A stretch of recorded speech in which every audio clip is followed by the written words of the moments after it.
Bismillahirrahmanirrahim. Di sini saya akan menjelaskan mengenai materi konsep dasar, sistem, dan konsep data. Sistem informasi manajemen. Jadi, sistem adalah sekumpulan unsur yang bekerja yang saling berkaitan terintegrasi. Contohnya yaitu sistem komputer. Nah, sistem komputer ini terbagi menjadi beberapa macam. Yang pertama itu keyboard, CPU, monitor, printer, mode, dan yang kedua itu tujuan pengolahan data. Tujuan pengolahan data ini merupakan sistem pabrik, unsurnya yaitu orang, mesin, dan order. Yang ketiga itu sistem tubuh, jadi unsurnya yaitu misalnya organ tubuh ataupun panca indera. Adapun tujuannya itu tentang kelangsungan hidup.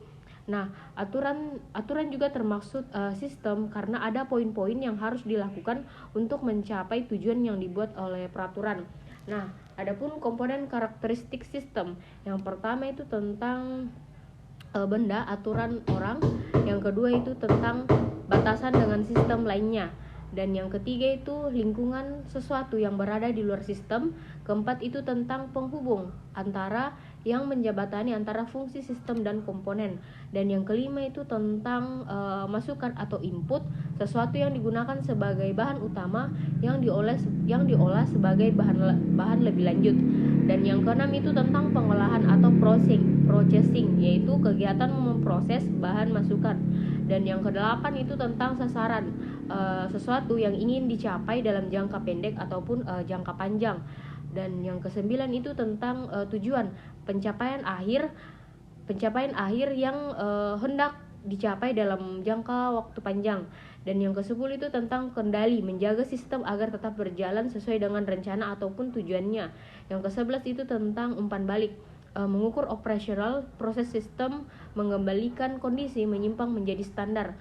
Nah, adapun klasifikasi sistem. Yang pertama itu sistem abstrak dan sistem fisik, yang kedua itu sistem alamiah dan sistem buatan, dan yang ketiga itu tentang sistem tertentu dan sistem tak tertentu.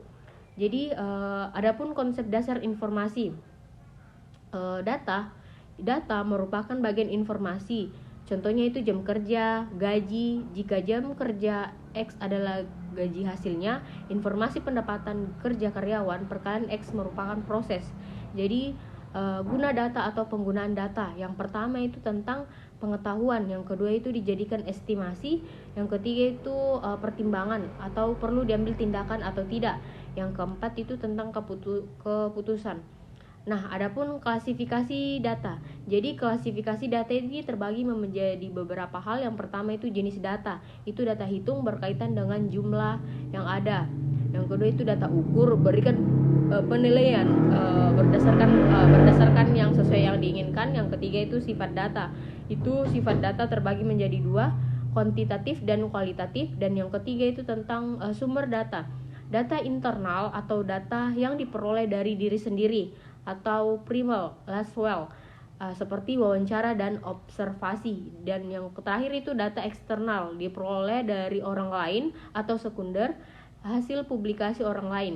Nah, yang kedua itu tentang nilai data. Nilai data ini terbagi menjadi beberapa macam. Yang pertama itu data harus diteliti, yang kedua itu data dapat dibandingkan, yang ketiga itu data harus divalidasi agar bisa diketahui kebenarannya. Itulah penjelasan dari saya, kurang lebihnya mohon dimaafkan. Akhirul kalam, wassalamualaikum warahmatullahi wabarakatuh.